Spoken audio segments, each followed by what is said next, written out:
Welcome to the Kings Beat podcast. I am James Ham, Kings Insider for ESPN 1320 and the Kings Beat. Joining me, Fox 40's Sean Cunningham. What's going on, Sean? Oh, what's going on, James and Brendan? It's a nice morning after. Everyone's excited in Northern California. You got the 49ers. You got a Kings preseason victory. Yeah, man, it's good times right now. All right, it is good times. All right, and of course, Brenden Nunes from the Kings Pulse podcast. Brenden, what's going on? Yeah, like Sean said, beating two LA teams in two different sports on the same night, you can't help but be feeling good this morning. Oh, yeah, it's good Northern California juju, like good juju there. Just in case there is some sort of weird noise in the background, I do have tree cutters outside my house. I'll Why? warn everybody, although you can't really hear them. I'm doing a good job of cutting noise off from the bar, and I'll continue that. That's like I'm almost ready to build the bookshelves for the hidden bookshelf entry into the bar. Are you using those trees? I will not be using those trees. that's That's too what bad. you call unseasoned lumber. Yeah. Let It's, me write that it's down. Hold on a it's minute. too wet. Got to It's- season it. Unseasoned. It's too wet, Sean. And I'm not going to lumber. build anything with oak, and those are oaks that are falling right now. The oaks are falling. The oaks are The falling. oaks are falling in the palatial ham estate. That's not good. There it is. I'm trying to clear some space for my garden so the sun can get to my garden. So it happens. James growing cannabis on his property. I get you. I see it's going on up there. I live on the outskirts of Grass Valley, but no cannabis okay. to be seen here. Okay, so we do have a ton to talk about today. Just a couple of business things. Number one, if you're watching on YouTube, give us a thumbs up. We've been doing a really good job of getting thumbs up, so thank you everybody for your thumbs up. I've been doing my Also, part. yeah, there we go. Go down below and give us a subscription. We're growing this thing crazy. Keep making comments because the comments are hilarious. I've been having a good time with everyone making fun of Brenden. Someone thinks this is Terrence Davis, apparently. Yeah, It's what the not hell's Terrence wrong with Davis. people? I don't Yeah, know. That's come on. Can you He's bring that easily gentleman closer? recognizable. Of course I Yeah, can. bring it closer. Yeah, here we go. There we are. Don't always you watching. see? Can't you see? Look at his arm around him. What? How adorable is that? Robert Woodard just got picked up today. It's a good day, fellas. Oh, really? Robert Woodard got picked up today. To OKC. It's the most fitting place spot ever. Okay, so he got picked up before Hassan Whiteside. Is that what you're telling me? Yeah, Oh, Marcus what is Cousins, That was such a- Jeremy Same Lamb. roster. Yeah, Oh yeah, Jeremy Lamb. Yeah. Brutal. Okay, so yeah, let's just finish up with the business stuff. Number two, we've been gating content on the Kings Beat, which is new. And I thank everyone for jumping on board. We've got a ton of new premium subscribers. The happy hour is going to be lit. We're still working on the happy hour. It's been a little bit of a mess. It's tough because preseason's going on, but also football's going on, and some people that you might be able to get for football, for basketball, are also covering football at this point. And so it's a little muddied on getting a guest, but we will have a guest, and we will have an off the record with the Kings Beat virtual happy hour coming up any day now. It's going to be lit. It is going to be lit. Caught that, Lit. did you? Definitely did. Awesome. James just learned new vocabulary. I'm so proud. Whatever. I've got teenagers. That's true. I know all the terms. I hear high key all the time. I'm like, what the hell is high key? It's like it's a difference of low key, I think. I'm like, okay. All right. So outside of that, we've got basketball to talk about. Brendan said this before we got on the air, but I think the entire show today will be Tuesday overreactions. We do have some overreactions. I You think, betcha. yeah. Let's start with the 6'8", 7'2" wingspan elephant in the room, Mr. Akpala. How surprised were you guys to see Akpala in the starting lineup? I guess we had seen it a little bit on Saturday, but who knows what we saw on Saturday. We saw it, I think one of our friends down in LA put up a video of shoot around, which again had Akpala wearing a starter's penny. But what are your guys' thoughts? Sean, what do you got? Well, I mean, it's preseason. You're going to try out so many different rotations and see how well guys play together with different combinations. And this is the time to do it. I think it'll trickle into the regular season as well. I don't think you're going to have totally a set in stone concrete lineup, and this is the moment to do so. I think certainly, I know in the video that I posted and the brief glimpse that we got on Saturday before last night's preseason game and before they left for LA is, he was definitely a factor and a force in that scrimmage inside of the practice facility, and to say he's earned it, sure, perhaps, but you just look at the way he used the rotation throughout the whole preseason game, that exhibition game in LA last night, and he did a really, really good job of, here's kind of a rotation for the first half. Looked a little clunky at times, actually a lot of times, because it was pretty rough basketball, but fortunately the ball didn't really get turned over too often, and in that second half it was just like, who's next, come on in, get your 6 minutes, and Mike Brown did exactly what he said he would do, which was play everyone, and I didn't know how he was going to do it, and I think he taught a master class in how to get everyone involved, so I was very impressed by that more than anything. But in terms of the overreaction game that we do, yeah, I think there's a lot of people that are like, oh yeah, KZ Okpala, start him, opening day starter. I mean, All right, Brandon, what do you got? We know Mike Brown's a defensive-oriented guy, and I think this is kind of an example of putting his money where his mouth is. Like, Akpala might be the best defender on the roster, which sounds crazy, and like that has to do with maybe there not being very many great defenders on the roster. But I think Okpala, like you mentioned, 6'8", 7'2" wingspan, like his versatility is real.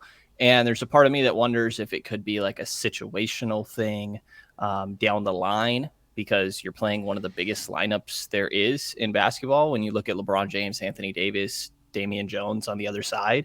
And Okpala is the one that's out there guarding LeBron from the jump. So I think it's interesting. Obviously, for him to fit, he needs to be able to hit open threes at a decent rate, a 35% rate on wide open catch and shoot threes. Like, I think there were even moments yesterday where the spacing didn't look great because they don't care about Fox from three. They don't care about Okpala from three, and Sabonis is just on the interior. So I think that's where the question lies with Okpala, because at least I feel like we know what he can bring on the defensive end. It's just about offensively, what can he bring? Because there's a guy on the bench that seems to be a pretty good offensive option. Yeah. Okay. So I'm with you, Brendan. First of all, KZ's got to be able to hit the three ball. If he can't hit the three ball, he can't start. It's funny though. Like last season, the Kings had like the grown up version of KZ Akpala, which was Mo Harkless. I mean, basically identical in their height and wingspan and weight and everything else. The difference is that one of them has actually played NBA games and the other one hasn't. If your other four players are good enough to support a non-offensive player, then more power to you. You know, again, I think Matisse Thybulle works in Philadelphia, but it works in Philadelphia when you're playing with Tobias Harris and, James Harden and whoever that put at the two guard, like they and of course the big man there in Philadelphia. It works there, but will it work in Sacramento? And the only way it does work is if Sabonis and Fox and Akpala all hit their 3-pointers. If not, you're going to be searching for things very quickly in games. So I can see Mike Brown carrying this into the season, but I will also go back to my first season covering the Kings, and Sean will remember this. The Kings did this interesting move, and that was to bring Marcus Landry, the brother of Carl Landry, into training camp. And there was supposed to be this epic battle at the small forward position between Dante Green and Omri Caspi. And Marcus Thornton started the first two preseason games and then was cut. And it was strictly to push other players, but also to look at a placeholder and see what it was like. You said Marcus Thornton. I just want to make sure. I'm sorry. Marcus Landry. Yeah. Marcus Landry. Yeah, I got you. It was Marcus Landry. They started the first two games, and then they cut him. And he didn't make the roster. And I thought that was, number one, it was a bad move when it came to dealing with his brother. And also I thought Marcus Landry outplayed everybody. And so that was also a bad move. But I just I use this as an example of how when you're early in preseason, sometimes you are doing things to push other people. Sometimes you're doing things just to see how they look and see how they fit and see if you can get away with it. Because I think, at the end of the day, Mike Brown would love to get away with playing KZ Okpala, 20 something minutes a night if it all works. But the chance of it all working with two non-shooters in Fox and Sabonis makes it really, really difficult, in my opinion. I definitely agree with you. And I think that if there is a substantial takeaway from like Akpala starting, I think that starting spot could change. But to me, it probably means that he's going to be in the rotation. Like, it could vary what the rotation means. And again, this is all one game sample size. Like you said, everything in this episode is going to be an overreaction. I think it's about like what our notes are and do any of those carry over into these next games and become a trend. And I think that with Okpala starting, to me, that when we're talking about what is the 10-man rotation that Mike Brown said he wants to figure out, it makes me more likely to put Okpala in that 10 when before, honestly, I wasn't sure if he was. Yeah, I think Sean and I Go ahead. probably both have the same opinion. We've seen this happen before where you don't put your five best players on the floor ever.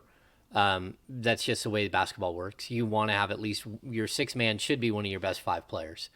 And so there's possibilities for guys to go from starter to out of the rotation completely. And I think that could be the case with Akpala. I think that we'll see other things like if it doesn't work, we'll see, maybe before they pull the plug completely, we might see a Chimezi Metu or a Chima Moneki take that spot and see if they can make it work for a short stint before they actually do go ahead and actually do the right thing and put Keegan Murray into the starting lineup. Yeah, I mean, really taking anything away from last night's game or your first few preseason games, I mean, there's certainly things you can kind of store away as info and seeing how, guys play with one another, what their over plus minus is compared to different combinations on the floor at different times. That's all fine. That's all great. I mean, that's what preseason's for, but don't put anything down in pen because again, there's nothing concrete. And it kind of goes back. I know I spent a lot of time talking with Mike Brown on Saturday in that scrum about looking forward to the regular season and what I was trying to get to based on conversations I've been having, which is we know what Mike Brown excuse me, is typically like. He likes to keep a pretty tight rotation. Doesn't go too deep. We've kind of chronicled that here on this podcast. And I asked him straight out if he had got to a place already in this camp. And I said, gave him the kind of the warning here that, it's probably too early to tell. But if he anticipated going deeper than usual into a regular season rotation than maybe typically he has before. And I thought his answer was really good because I know there's people around the team, within the team that think that this roster should go deeper than a 8, 9, 10-man rotation. And that I think there's a belief that they at least play 10. And I think Mike Brown is down with that. I think that's exactly what he's hoping to do. And to hear him say it already, I thought was was pretty encouraging if you're in that camp because I think as the season goes on, he might whittle it down a little bit and tighten things up. But we all recognize what a long season it is, and I think you need to save legs and you need to save. You need to rely on that quality depth that you've built. So I thought it was encouraging to hear him say that he plans on, at least having a 10-man rotation. Maybe it looks like 9 on some nights, and maybe it's beyond that, depending upon how the game goes and how he manages it. But I liked hearing that. I was surprised, not surprised, but I was a little bit. I guess a little bit surprised that he chose to show his hand that way so early in camp. Yeah, I mean, I think what he had said was that last year with the Warriors, that Steve Kerr liked to use an 11-man rotation, and he said, I just can't do that. He's like, I'll probably do a 10. Some nights it'll be a 9, but that sort of 9, 10-man rotation, and number 9 and number 10, they can be different people from one night to the next because he's trying to keep everyone engaged in the process and everybody still on the same page and wanting to fight the good fight and hoping that they'll practice hard. And not just letting guys sit there and sort of rot away on the bench. And I think it's good. It's admirable. It's what he should be doing. He should keep everybody involved as best he can, especially early in the year. But there is going to come a point where injuries hit and other things hit, and you have to pull these guys up, and you need them to be ready, and you need them to understand everything that's happening. So it's not like retraining and relearning everything. Sort of the next man up mentality. The next man up mentality requires that everybody is fully engaged at all times. So when you do need somebody, they can step in and be fully prepared and not take 1 or 2 games or a quarter to get acclimated to what's happening. They can just hit the ground running. And I mean, it's nice to think that way, but I think it's going to be difficult because once we get past, the standard 8 men that we know that are going to play every night, then it kind of gets a little strange. Like there are plenty of options, but I don't know.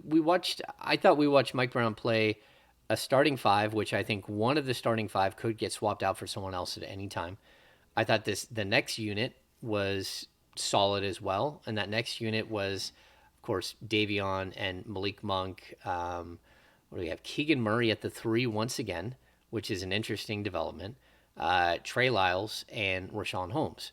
So that 10, if you put that with the starting 5, that looks like it could be the 10 that he's talking about, with the one variable being sort of KZ Akpala, whether he gets a shot, Yeah, and I'd point out, again, the first half was dreck. I mean, it just wasn't good. Yeah. So it's like you may have seen maybe what the initial thought process was there in that rotation, but again, don't put it down in pen for anybody because you saw how awful that this team can look. I mean, Malik Monk played really erratic. I thought he was actually, for as poor as he shot, I thought he was actually still pretty impactful. I mean, he's rebounding the ball pretty well, but De'Aaron obviously couldn't. He was pretty aggressive in trying to shoot, and he wasn't doing it too well. So, not to pick on those guys or even KZ, who didn't really offer anything on the offensive end. This is just what preseason looks like. It's going to be ugly. It's going to be bad. But that whole first half of basketball, which had the same rotation as opposed to what we saw in that second half, that it was not good. I thought they did a good job of kind of getting back in it and taking a lead into the halftime, but it was really not good basketball though. Oh no, I totally agree. Brenden, go ahead. Yeah, Mike Brown told us that 1, 3, and 5 spot is locked in with De'Aaron Fox, Harrison Barnes, Domantas Sabonis, and I think it's notable him viewing HB as a 3. I don't know how much of a difference he thinks there is between a 3 and a 4 spot, but he kind of implied that by saying the 2 and the 4 are still up for debate. And I think it's worth noting that the first sub was Herter and Okpala coming off the floor and Davion Mitchell and Keegan Murray coming on. So maybe this is a different starting lineup they could be potentially playing with Fox, Mitchell, Barnes, Murray, Sabonis. So I thought that was kind of interesting. And then when it comes to the bench 5, I think the one debate that was kind of interesting to me was the backup 4. I think Lyles, Metu, and even could you see Monecki getting a spot there, or could you see someone like Bazemore or Terrence Davis playing the 3 and then Keegan moving down to the 4? So I kind of thought when it came to that bench 5, Lyles was the maybe not surprising one to me. I could have still seen him being the choice, but I thought that's where there was kind of some debate. I think the one interesting key there that we probably should discuss more is, can Keegan Murray play the 3? And I think it's really good that Mike Brown's giving him an opportunity to learn at the NBA level through preseason against second team guys. And it sometimes at the preseason level, it's second and third team guys that are playing that position. So I want to see Keegan Murray play more at that 3 and see if he can figure it out. Because if he can, I don't even know if it means that you start him there, but I think it's easier to find a 4 in today's NBA than it is a 3, because the Kings have had trouble for years finding a 3.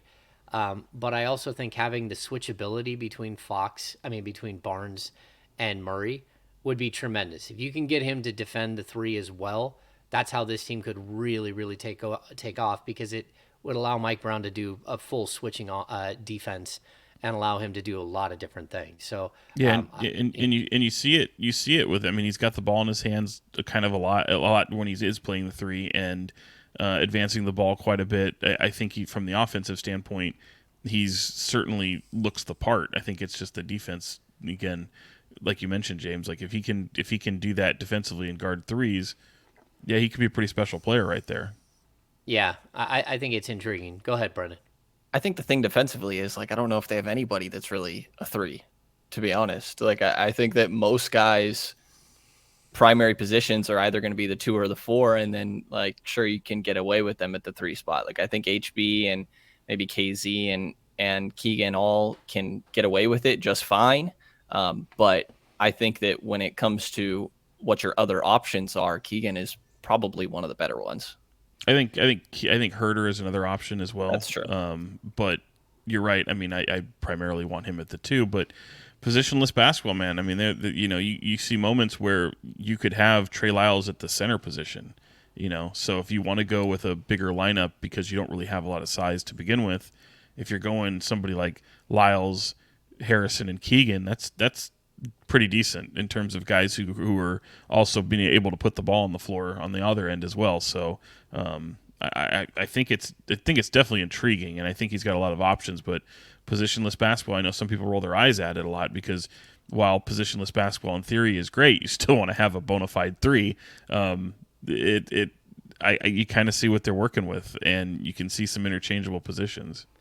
I still don't buy a 10-man rotation because I just look at the minutes that you're going to need for Mitchell, that you're going to need for Monk and Herter, that you're going to need for Rashawn Holmes, and how do you What do you piece it mean all by together?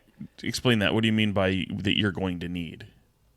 Well, because if I look at the minutes that they're going to play, like there's not enough minutes. You can't run 2 teams out there for 24 minutes each, and you can't run 2 teams out there for one guy like half of the guys playing 30 minutes and the other guy's playing 18 minutes. Like it's not the way that basketball works. So like I expect if Rashawn Holmes is gonna be in the rotation, he's gonna play. I don't see him just playing 13 minutes a game behind 35 minutes from Sabonis. And I would go down the list and say the same thing about most of the positions. Like there is a major minutes push that you're going to run into. Is it possible that we only see 24 minutes or 22 minutes out of Mitchell and Monk in the backcourt? I guess, but Yeah, that doesn't leave enough minutes for your 2 starters. That these doesn't leave aren't enough. Yeah, these aren't hockey line shifts, right? Like they're not yeah. they're not doing 5 in 5 out. Like this will be interesting to see. I mean, it look especially with the way Mike Brown has coached in the past and where he's coming from with the Warriors. I don't anticipate seeing that type of play. I think it's just really how things are in the preseason for now. And you're right. I think rotating a 10-man rotation could be difficult to do. But again, if it depends if you have a 3 and if you have 3 3 games in 5 nights, whatever it is, one of those truncated schedules where all of a sudden you've got just so many games at once. I mean, that's the time to do it. Yeah, yeah. I mean, I think the switching out of things, like we saw 2 groups, and the fact that we saw them again on Saturday at practice, and then we saw them on Monday in game form, that could just be that they were prepping for Monday's game, and then we'll see something different. They have 4 days before. The Kings aren't practicing today. They might have like some walkthrough or some film study today, but they're not having practice / media availability on Tuesday when we're recording this. That leaves Wednesday, Thursday, Friday, Saturday to get ready for Sunday's game against Portland. And again, I think we'll see a lot of different looks on Sunday's game, and I think we're not going to see 20 guys play. I think we'll start to see him pare down a little bit. I guess once we get past the top 10, what did you guys take away from? Let's just start with this: the fact that Dellavedova played before Quinn Cook, the fact that he played more than I guess they played sort of equal minutes, but like if we're looking at the different sort of roster battle positions, that's one that I would start with. It's that Dellavedova, I thought he looked good. I thought he looked like he was in command of the offense. I thought he looked very competent and set up his teammates and sort of had that group of young players and old players mixed, like playing pretty solid. Yeah, I thought he ran the offense well. I mean, he didn't have any turnovers. He was good at being, one of the first ones on the floor when there was a loose ball. I thought that like the typical effort that you expect from Delhi is what you got. The shot is still ugly as ever, but it's gone in at a decent rate throughout the course of his career. So, I think that was fine. And Cook's shot wasn't really going down, and that's kind of his primary skill set. And sometimes shots just aren't going to fall. And we only saw 9 minutes for him. I don't know. Honestly, I've kind of gotten to the point with the third string point guard where it's like, I'm going to trust the coach's decision here. And I don't feel too strongly one way or another. It's just a difference in styles and kind of what you want in that spot. And I've said before, like the third string point guard to me, if something happens to Fox or Davion, I'm not looking towards Cook or Delhi's direction anyways, to be honest. I'd rather go with more minutes to Monk or Herter initiating the offense and kind of running through Sabonis. But yeah, I don't have any strong opinions between the two, to be honest. Yeah, and in the next game, I mean, that rotation might be switched. I mean, you saw Sam Merrill get in there pretty early on, as opposed to where maybe most people thought he'd get in there a lot later. So I think they just want to see him with other people. I agreed with you, James. I think Delhi looked pretty spry. I know it's only one game, but it's one of those things for me. It's a barometer. I'm looking at him because I have a question mark. I don't know if the guy can still play, but I thought he looked quick and agile. But again, he only played 6 minutes or so. So played 9. Yeah, nine. Yeah. So yeah, it's a full third more than what you thought. Yeah.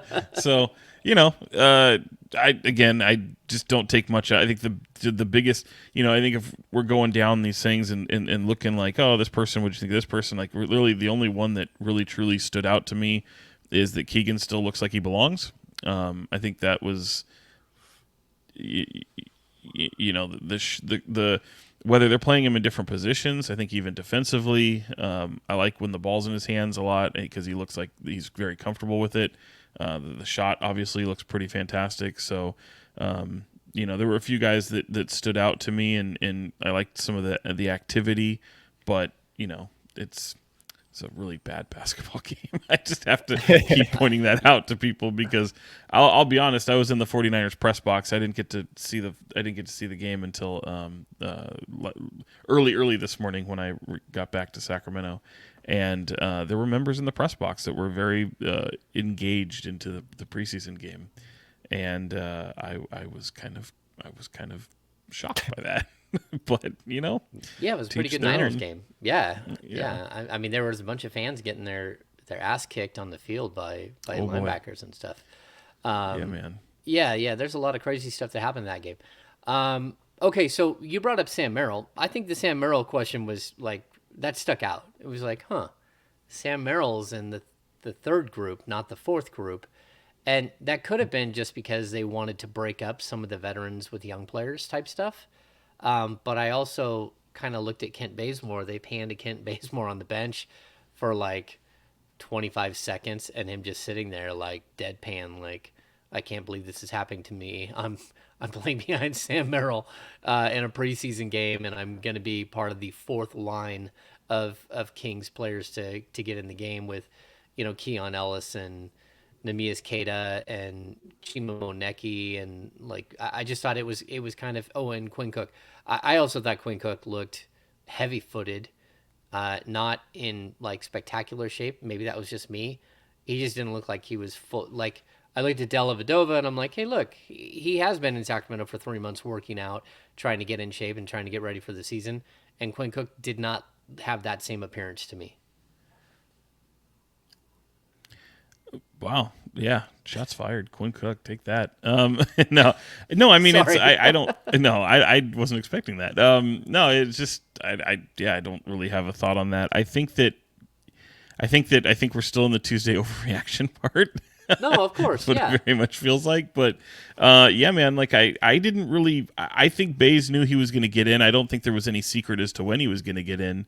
I think Baze knows what it is. It's also, worth pointing out that I think they want to see Merrill with certain guys because even if he's cut, he's likely going to end up in Stockton. So they already know having a summer full of Nemi and someone like Keon Ellis, and I think there's no secret as to what Baze can do. I think they really wanted to see what Baze would be able to do with a inexperienced lineup. I think that could have played a factor there. By the way, did Chima Moneki get his head stepped on? Like, that was pretty wild. Yes. Right under that. He Wenyan. just got right up. Yeah. Wenyan stepped all over his head. It was not very nice. I just had that picture in my mind because I think several plays later he went down and he blocked. Was it Stinson? I always forget his Stinson, right? Is that his last name? Stimson. Anyway, had like a two-handed block on him and then like pointed at him and yelled at him and told him how terrible he was at basketball. So I really enjoyed that. That was probably my favorite moment of the game. Yeah, I thought Chima was fun. Yeah, he's fun. He's always going to be a super high energy guy. I think him coming onto the floor pretty late, Bazemore coming onto the floor late, and Terrence Davis specifically coming onto the floor really late stood out to me. We'll have to see how that continues or if it continues on in these next games. But TD came on the floor really late, I thought. Oh, not the first time. No, he was part of the second group. I mean, wait, no. He wasn't part of the first 10. He was part of the next group. He played alongside Sam Merrill with that second team, with the third team. So it was Dellavedova, Merrill, Terrence Davis, Shemezi Metu, and Alex Len. So he did play earlier, at least from what I remember. Am I crazy? No, I think I get what you're saying, but I thought that there was a chance that he could be in that second unit, and I thought that he was just one of those question marks to me, and I think it was interesting to see him play a little bit later than I thought. Him and Chemezi Metu were the two where it was like, I'm curious if they're part of that second five or if they're in the third group. What do you think, by the way, is the bigger overreaction today? The way Kings media, the way the media is reacting to, and fans are reacting to the Kings win over the Lakers, or the way Laker fans and Laker media are reacting to the way the Lakers played and the loss to the Kings? Probably the Lakers. I guess, but I would say like They the look Lakers. dreadful, bro. They didn't look good in the first half, but they were still kicking the Kings down the street. I mean, oh well, yeah, because Kings were terrible. But I'm saying, like, yeah, the Kings couldn't hit a shot, and they looked like out of like sorts in the first half. Yeah, I mean, I think you'll hang your hat on the fact that AD looked like AD again. I mean, I thought he looked pretty good for missing the most part. He was hitting he hit some threes. I mean, he hit some threes, and that they wanted. It's like they made a note in the broadcast about how every year his 3-point percentage keeps dipping. And so they were trying to get him more confidence from the 3-point line. I thought 80 was fine for the most part. But yeah, it's just the Lakers were not good. Yeah, their bench is horrible, which I think is something that we've known. And like when it comes to preseason and you're not playing AD and LeBron much, like the offense has to run through those guys all the time. And Westbrook, when either one of them isn't out there. So if you're trying to play those guys limited minutes and you're talking about Wenyen Gabriel, like Scottie Pippen Jr. initiating your offense, then like I think it was definitely a tough game for the Lakers, but I think it's like understandable with them being such a top heavy roster. That 35-13 third quarter, right? Was it? I think it was 35-13, and then I think it was 29 to 16 in the fourth. But I mean, LA had already pulled everybody. And so did the Kings, really. Actually, they pulled their players after the Kings pulled theirs. Like I thought that they were still running guys out there. Even like Davion Jones playing late in the game, I was like, what is Davion Jones doing out there? Unless they just don't have the bodies. I thought that they were a mess. Like even who's the backup center that Thomas Bryant. I thought Thomas Bryant was out of control for like, yeesh. He looked. Well, like he hasn't seen the floor in a while. And yeah. I had to remind myself. I was like, Jesus, he's only 25. Like that kind of blew my mind because I felt like he was at least 3 or 4 years older. He was really good for Washington before he got hurt. Yeah, he was playing really well. So, I mean, I think he's interesting. The fact is that they still don't have enough shooters, and they still don't have anything figured out. I mean, that team has a lot of work to do. I mean, I think the Kings have a lot of work to do, too. I thought it was good that what you saw was a lot of Mike Brown's principles carry over into that third and fourth quarter where guys are playing hard, guys are playing together. There wasn't a bunch of crazy, selfish stuff. I thought you saw glimpses of why they did some of the moves that they made. Specifically with Monk, I think him and Davion being sort of like a drive and kick guy and, a off-ball 3-point shooter guy. And then Monk being like the creator guy. I thought that really looked intriguing to me on the court, whether they hit their shots or not. I thought Davion was pushing. It was like he's trying too hard, and I think a little bit. We didn't really get into this, but we saw the situation play out on Saturday. Like Sean, you and I have covered this team forever. I've never seen a coach like Careful. Careful. well, like no, but I don't think I've seen a coach.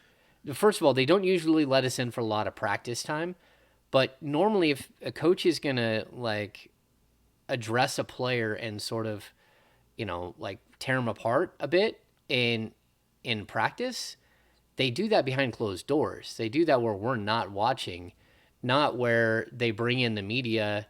We look up at the score, it's 11-1, and then Fox hits a 3/4 court shot and it goes to 12-1, and then all of a sudden they pull the group in, and like Mike Brown, I thought that was an interesting situation where he just told Davion Mitchell it wasn't good enough. Like, you have to impact the game.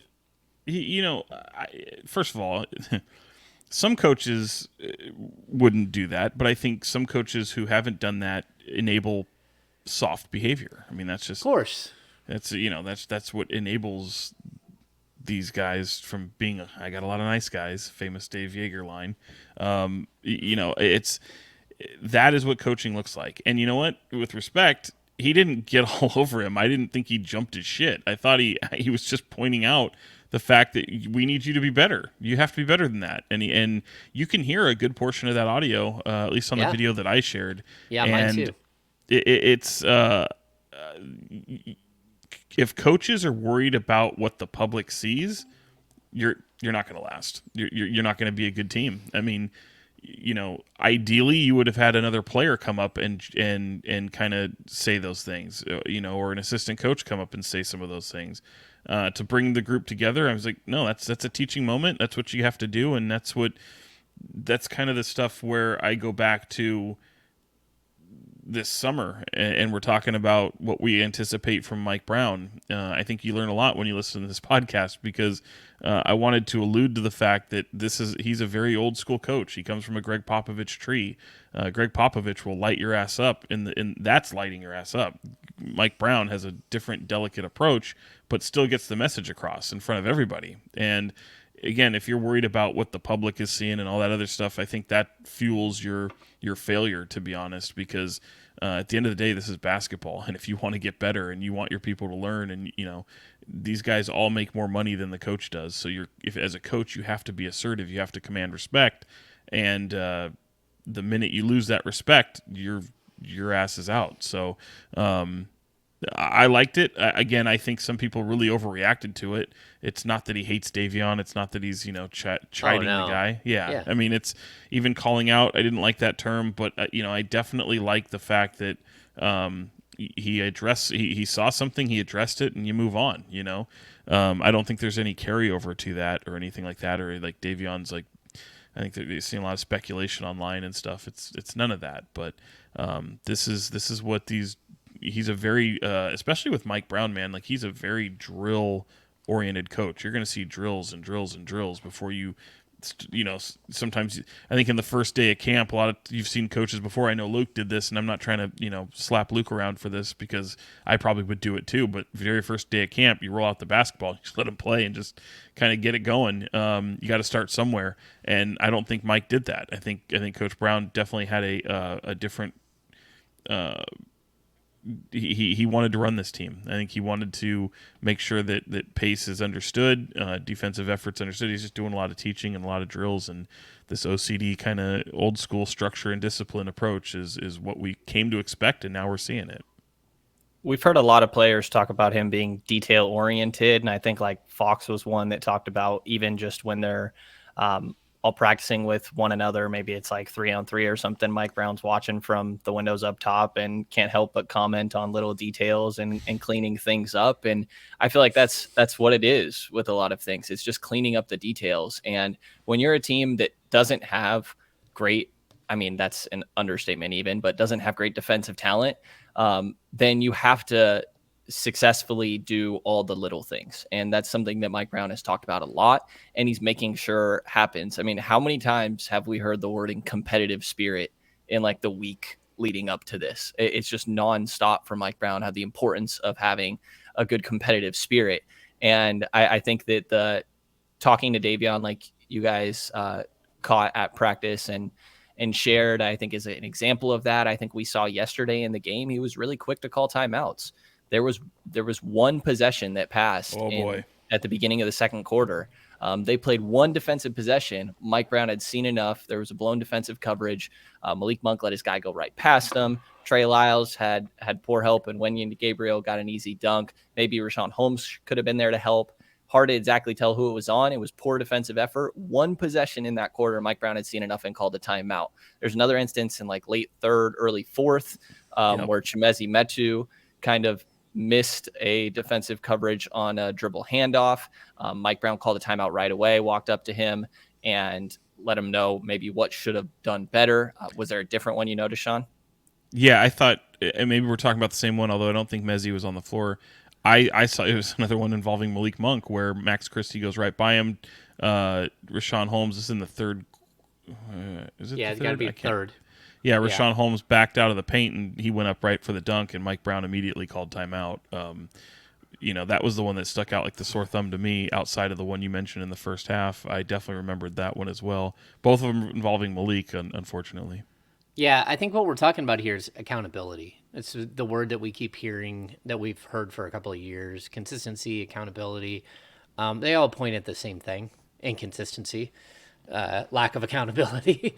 And this team has basically lived in that space for like a long time. I thought it was interesting, like going back to the Brown situation with Davion Mitchell at practice. I mean, I think you could pretty hear him say like right off the bat, like, you got your ass kicked, and like you need to figure out a way to be impactful. And if you can't be impactful on the offensive end, then you're the defensive guy. You need to be impactful there. Like, don't give me this like lack of intensity or whatever it might be. Like, that's not gonna fly. And I thought it was interesting to watch that. And then you watch these moments in the game where it's like, look, we talked about this stuff, and if like guys make mistakes, but we're going to call you on it. And so I coached soccer for a long time. And I coached with, no, look, I coached with a friend of mine, and a friend of my friend had coached soccer for 25 years. His dad was a coach before him, and he grew up with a dad for a coach, and then he was a coach forever. And I would watch us get our ass kicked on a Sunday, and then we'd show up for practice on Monday or Saturday. And then we'd show up for practice on a Monday. And I knew what I saw that we were doing wrong in the game, but like I wouldn't know how to fix it. So I would have just sat there and tried to talk about it. But instead, he would have some wackadoodle drill. And I'm watching this drill. I'm like, okay, this is weird. I've never seen anything like this. And we're doing this drill, and about like 2 minutes into the drill, I would realize that he was correcting the issue that we had in the game without telling the players that he was correcting the issue. And that's what I think like good coaches do. Mike Brown does. He's correcting issues like on the fly, but he's doing it in ways where we keep hearing about these drills. We don't usually hear about drills. Like usually you hear about guys doing walkthroughs on play sets, and like they speed them up, and they do, different things within the 5-on-5 game and stuff. But like the drill thing is something that sticks out to me, where he's literally working on issues that the Kings have by using drills that will tighten those things up. And it's kind of an old school way, but it's something like we've heard Dave Yeager, we've heard just about everybody, like how much teaching is needed with this specific team. Like that's what Dave just kept saying. Like we're going to run and we're going to beat some people, but we're not a good basketball team. We're just a team that's doing basically gimmicky stuff to win. And while we're doing that, we're trying to teach them the game of basketball behind the scenes. And it's really hard because not everybody moves at the same like pace, and you can't fix everything at once. But it almost feels like that's what Mike's doing right now. He's putting in like these specific drills and like things in the beginning to tighten up some of the things that they've always had issues with. And he's not going to accept one guy getting blown by. I mean, Fox got torched by Russell Westbrook early in the game. And that's just not okay. Like, that's not what this season is going to be about, where you just give up like zero resistance and let a guy go right to the rack as if it's somebody else's job to do that.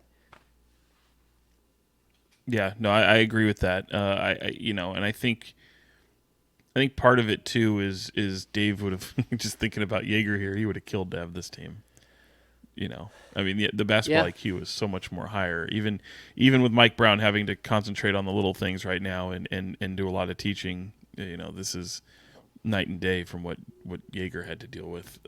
But yeah, man, it's fun. It's fun. I like the fact too in the way the schedule works out for preseason, where you don't have. I kind of talked about how a lot of times you'll end up having these preseason games kind of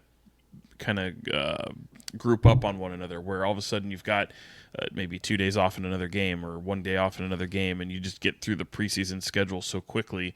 I like the fact that you've got separation here. You've got several days before your next preseason contest, and that to me is exciting, because the first one comes at you quick. It's a weekend, but you don't typically have a lot of time to go back to the drawing board, start doing resuming camp before your next exhibition. Usually you've got a day or two and you're worried about travel and all the things. You don't get enough teaching time, and they certainly have it here in Sacramento. Selfishly, I'd prefer another game not being all the way until Sunday, but I definitely get where you're coming from. I think that it makes sense, it being better for the team to kind of review that film and go back and clean up some of those details that they've already been working on. And I think similarly to Jaeger, one of the other things that stood out to me was Mike Brown just screaming for them to push the ball pretty much every time they got a rebound. And there's constantly a hand movement of let's go, let's run. And I think that's something to be expected with this team. He's talked about obviously having one of, I guess the NBA GM survey just came out today, and Fox came second in fastest player in the league. So how dare they this year? But I'm still going to say go ahead fastest and player in the league. reveal number one. No, I saw it. Reveal number one, just in case people didn't see it. Ja I'm gonna Morant. guess Ja. Yeah. There you go. Which makes sense. But having one of, if not the fastest player in the league, it obviously makes sense to play to his strength, and they have other guys that work well in transition. But the extent that Mike Brown's been yelling for them to run definitely stood out to me in that game too. Group Mike Brown now in that category with Luke Walton and Alvin Gentry and Dave Yeager. All of them just do the same thing, waving their hands like it's like almost like they're air traffic, not air. What are the guys? Not air traffic control, but the guys on the ground where they're directing the plane into park. Like this guy. Yeah, just go. Like it's terrible. Like you got to keep your foot on the pedal, and even in preseason, because it's going to matter. It feels like to me that this preseason game came way earlier than most preseason games. Like that's why I think this one, like, first of all, the team is going to be pretty rough because they'd only had 4 days of practice or whatever. Right. Well, we had media day on Monday. We had training camp on Tuesday, Wednesday, Thursday. They took Friday off. Saturday they had a short practice on Sunday. So we're looking at 5 days of practice before you actually suited up and played a game. I don't remember that being the case before. And I remember even like back-to-back preseason games, like a Tuesday and Wednesday preseason game. And then, if you're only playing 4 games, that leaves you so much time. So I think it's pretty good. I think that they're going to get in this, and then they have another break, and then they've got FanFest. FanFest, I think, is on Sunday the 16th. So if you're a fan and you want to go out and see this team, I think you can get tickets for free on kings.com. I'm almost positive. So just go and do that. But yeah, it's spaced out different. They have one last game and then like another 3 or 4 day break. I remember one season where I think it was like 2 years ago where they had like 5 or 6 days after their last preseason game until the start of the season. And that felt like too long for some of these guys. It was like, okay, we need to go and punch somebody else. Okay, so by the way, I'm actually really curious to see what that Fan Fest looks like. I mean, you think about it, it's been years since they've really been able to do a Fan Fest because obviously you've got the pandemic, and I saw a video of that, the one that they did in Phoenix, and it had a tremendous turnout. I mean, the whole lower bowl was filled. I don't think they even made the upper bowl available, but that was just an open practice, kind of a similar vibe. I think that's Fan Fest. They're putting a lot of some different kind of entertainment stuff available to fans in this one, and I'm just really interested in seeing what it looks like and seeing fans engage with players again, because I know that's so important to a lot of fan bases. So I'm curious to see what FanFest will look like for a free event and see if people will actually show up. Are I mean, you people are going to show up, but like I would like to see it sold out. I really would. I'd like to see every seat filled. Is this where they always do something to embarrass the rookies? Yeah, it's usually like the rookie It's dance off. That's the gonna dance become off. Keegan's going to be quite the most popular. awkward looking thing. It's going to be great. I don't know. Tommy He's said much that. better at every single thing than we think he's going to be. This is so very true. I'm gonna figure that he's gonna go out there, and you're gonna be like, "Oh, seriously?" I don't know. Do you guys have a nickname for him yet? Keegan. Yeah, Keegan. fair enough. No, Key maybe people would probably call him Key. I don't know. I heard him kind of rattling through some of the things that he'd been called, but nothing was like super out of the ordinary. People really get into nicknames, don't they? It's really funny. I'm sticking with Smooth Operator. You do that. That's what he looks sure like. that's gonna. I'm does. sure that's gonna We'll see. just catch. We'll see. I don't Quick know. question. Was Rashawn Holmes not wearing his goggles? Somebody pointed this out to me, and I was thinking back. I don't think he was. Was he not? Oh, I don't know. It's See, hard I had because this Chima exact same- Monecki, you keep thinking someone was wearing goggles with. Well, with, Chima definitely was, but with his hair pulled back, and it was. I know Chima was. was Rashawn told us not? he was going to. He said he was going to from here on out. He said that even early in camp. He said that again. I don't know. Yeah, I don't think he was. But obviously not the important thing with Rashawn. I thought it was just an interesting note because he said he was going to. I could be remembering this wrong, but somebody said he wasn't, and then when I tried to remember, I didn't remember seeing him in goggles. But on the point of Holmes, I didn't think he looked great. I know it's just one preseason game, and I think there's a lot of guys that are going to take some getting used to with him, specifically like Malik Monk running a 2-man game with him. I think is going to take some getting used to. I think there's a really big difference in trying to run the offense that they're running with Sabonis compared to Holmes. And I think that factors in. But I thought that Holmes looked a little bit rough at first. He ended up getting, I think he had back-to-back lobs on 2 possessions in a row. And Yep. When teammates are able to set him up, he finishes plays. But I think that getting the right guys in that second unit to set him up is maybe going to be a little bit of a learning curve. But, of course, just one game.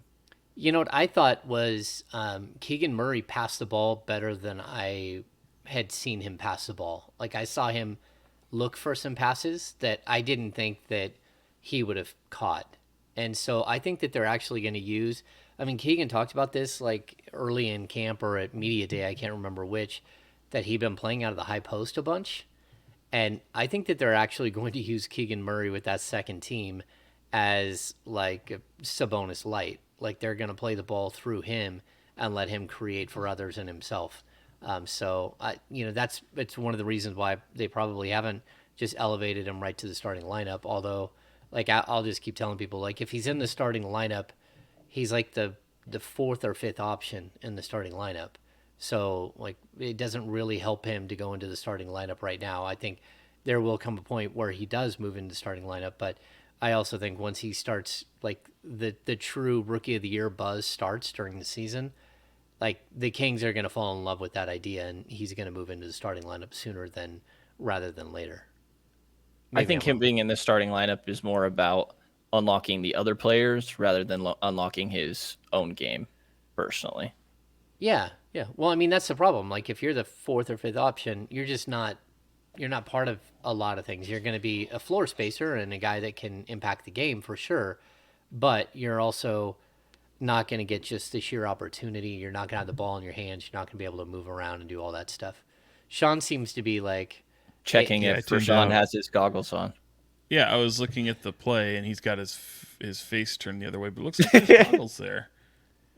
I thought I saw him with Goggle goggles. gate. Okay. I think he has, glasses or whatever. Yeah. Goggles or whatever. Maybe I don't know what I'm talking about. Yeah. They look like Oakley like clear frames. They're just they're non-prescription. They're there just so he doesn't get poked in the eye. And I remember reading a story years ago about Kareem Abdul-Jabbar that he got poked in the eye so many times that his eyes stopped making like the proper moisture, and he got like a condition where he has constant dry eye because he had been poked in the eye so many times, and they had damaged like his ability to create like the lubricant that's on your eyes. It's not a good thing. So I hope that, again, Holmes is stepping up and doing something about it early.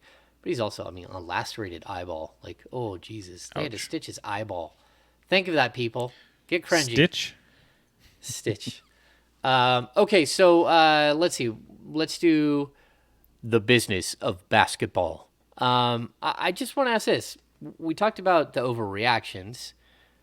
Is there anything that you took away that you thought was a really good sign for this team that like stood out that like, hey, okay, like if that's who they're going to be or that's what they're going to do, that, that's encouraging or this team has some sort of, promising, future? First and foremost, nobody got hurt. That was great. That's the biggest takeaway. Yeah. No, I mean, look, the effort's there. I think for the most part, the effort is there.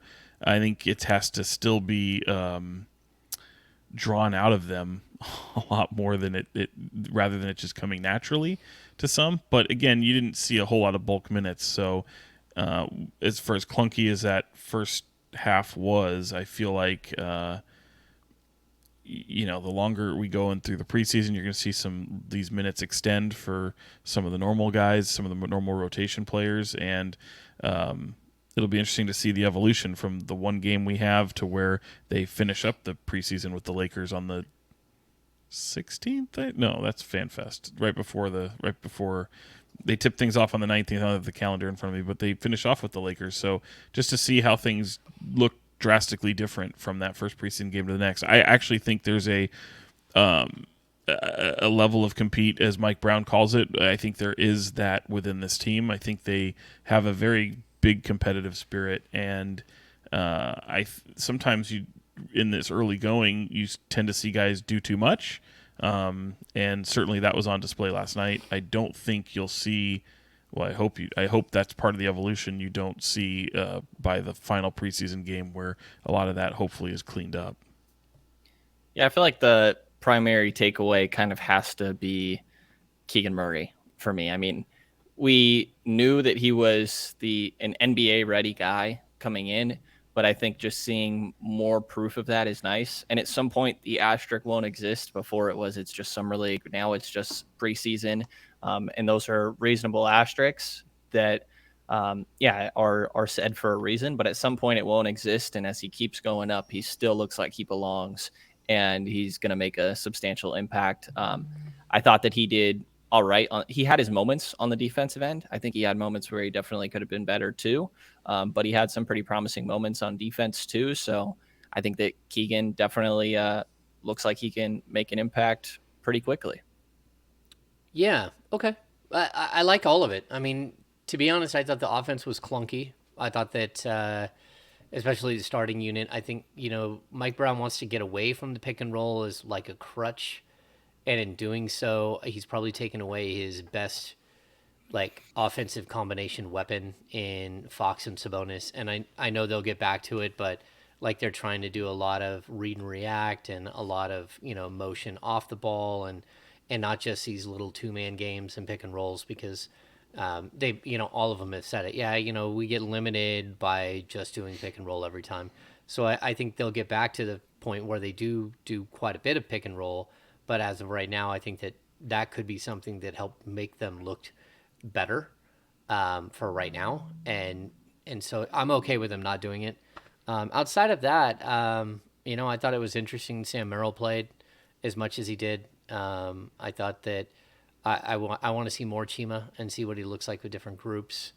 And I want to see if they end up playing Keegan more with that starting five, because I think that's where he's going to end up, and I think he'll end up closing games. And I'm kind of surprised that they're fully going away from it right now and kind of having him with the second unit so early. And we'll have to see how that looks like in a week or 2 weeks or, come opening night. And I'll say Mike Brown said the guys that were going to play heavy minutes probably weren't going to play after the second half. And just to more points about KZ didn't play a minute in that second half, I don't think. He wasn't even mixing in with the other group. No, I mean, deductive logic. no. I get what you're saying, though. I get what you're saying. Like, he only played 10 minutes, and he didn't play. Like, you're right. Why wouldn't he have, like, maybe tried to put him with the third unit for a little while? But I think it's more because he didn't come back with his first unit. If he would have come back with his first unit, there's possibility we would have seen something different, just as he kind of mix and match that 4 spot. I also think it was the balance of minutes too, where in him managing the minutes for each player, having them at least play 6. Had he played him longer, it's at the expense of someone else, and he already played enough in that first half to where maybe that's different in the next game. We'll see, but I just think it's a managing of minutes really. Yeah. Okay. All right. Do we have any final thoughts? I know, Sean, you went to the 49ers game. We had the crazy fans running on the field and getting clocked by people. Yeah. I also, Sean, did you see the first guy who was chasing the guy with like the pink, like whatever that thing was? That one of the security guards looked like he totally blew out his ACL. So it was a coach. It was Anthony Edwards, I think is the name, because I remember we were talking to Kittle about it last night, because my first question to him was, Bobby Wagner laid a helmet on that guy. Would you have helped the security crew too? And he says, oh, that'd be awesome. Like, he was all about it because, he's all about professional wrestling and all that kind of stuff. I think he's looking for a scrap. So, yeah, no matter how good your message is, it's not worth running out on the field for. So there was 2. There was a man and a woman. The woman was first. She got absolutely annihilated, and it didn't make didn't really make the videos because it happened so quickly. She never got to the field. Like, the minute she stepped onto the turf, I mean, she got bulldozed. The guy, especially if you saw the picture after, and by the way, I think you deserve a night in the clink when you run out onto the field. What's this? Just giving them a citation like you just parked like an asshole on the street and like no. You just ran onto the field. You screwed up the game. Brought some entertainment to it. I will agree. It's trespassing. Yeah, but just a ticket, and then you're free to go. No, I don't like that. Anyway, he looked like he got mangled, and it wasn't because of the hit. It was actually because of the burn from the smoke of that thing. I guess there was like a chemical burn or whatever. I don't know what the hell it was, but some of it kind of came from that. And yeah, the field had a nice permanent indentation or divot or even a burn mark even on the grass from that smoke stuff. So. Just wow! Don't run out on the field, people. I thought it was like one of those gender reveals. That's what it looked like. That's what everyone was saying. It's a girl. It's a girl. But good. Like, sorry about that. You just got killed. Bobby Wagner, though, I mean, ready to go. Just yeah. The other guy, and I think he's doing well, but he popped his hamstring, is what we were told. Oh, that's what that was. Yeah. Oh, it looked like pissed. his Poor guy. It looked like his like a right knee. ankle. He couldn't put it down. Yeah. Brenden, do you have any final thoughts? I will say nothing will beat the fan gluing their hand to the floor in Minnesota. Like, that is just the wildest thing I've ever heard. But my final thought is that Keon Ellis is currently averaging 10.3 blocks and 5.1 steals per 36 minutes. So I think he should probably get some more run. I actually agree with you. He was actually really good. I don't want to be over dramatic here, but he had like 2 blocks in 3 minutes, countless deflections. Okay, calm down. He might have airballed a 3. Tone it in. Just saying. Okay, my final thoughts. Super excited. Okay, I like the fact that he got to meet his hero the other day. Okay, Sean. You get to meet. Listen to his giggle. I tell you, he gets so giddy about this. Look at that. Who laughs like that? He is so It's just excited. my laugh. It's just my laugh. We're waiting after a practice, and Keon walks through, and Sean decides to be like, hey, Keon, you got to watch out for this guy. He might be outside at your house one of these days. Oh, no. And I was like, yeah, what is this? And I just had to play it off like I just like defense. I don't know what to tell you. But he's the best player to ever wear number 23. So there it is. Which is amazing that number is available. Like, nobody had it. And he just switches and he can get 23 like that. That's crazy. Yeah. That is kind of crazy. Okay, I'm gonna finish. My final thoughts are gonna be on. It's Killing life. more trees. No, it's life. Okay. Jim Redman, the father of Derek Redman, He was the 400 meter semifinalist in the 1992 Olympics. Derek Redmond blew his hamstring in the Olympics, and it's the incredible video that you see where the dad rushes out and finishes the Olympics with him. So Jim Redmond passed away today at age 81, and provided an incredible moment for all of us, especially those of us with kids and who put in time and labor and all those things into the sports that our kids play. So shout out to Jim Redmond, RIP. That's my thought for the day. A good moment, and all of these people that we cover, they have parents who have put so much time and energy into what they do. Just like so many other people around, it took a lot of people to get Sean where he is and Brenden to where he is. And so shout out to all the people that helped us get where we are. That will be my final thought for the day. I'll throw one more in real right. quick. A different final thought. Scoot Henderson and Victor Wembanyama play today. At 7 p.m. So I don't know where it's being aired, if it's being aired. It'll be aired. Come on, Brenden. I would think so, but you never know.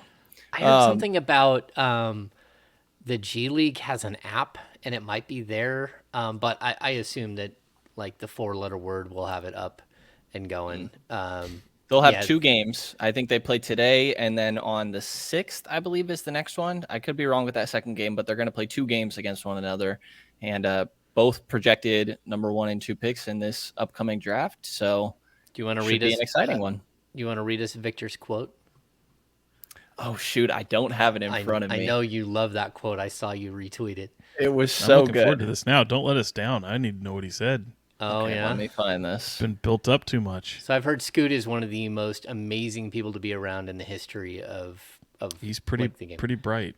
Yeah, he's very bright, but he's individual. also a really good kid, and like people who are around him think he's going to be an incredible player. What do you got for I think us, it's going to be odd if you're talking to him and you go, "Hey, Scoot." Just doesn't. A little bit different. Go ahead. It was awkward with Jimmer, wasn't it? Yeah, especially thanks, Jimmer. Just that would be one of that was the great Darren May who would May. Thanks, Jimmer. after his interviews. Thanks, Jimmer. Okay, the Brenden. quote from Victor Wembanyama on Scoot Henderson, quote, "He's a really great player. If I was never born, I think he would deserve the first spot." End quote. Oh wow, there you go. Great, legendary. He's already. It's like the backhanded compliment. Yeah, Victor reached out with his 8-foot wingspan and smacked him around. What a nice guy. From across the room. Me. He untied his shoes and slapped his face a couple of times from 25 feet away. Yeah, like, sorry about that. You better back it up. Yeah, I mean, it's pretty incredible to watch that.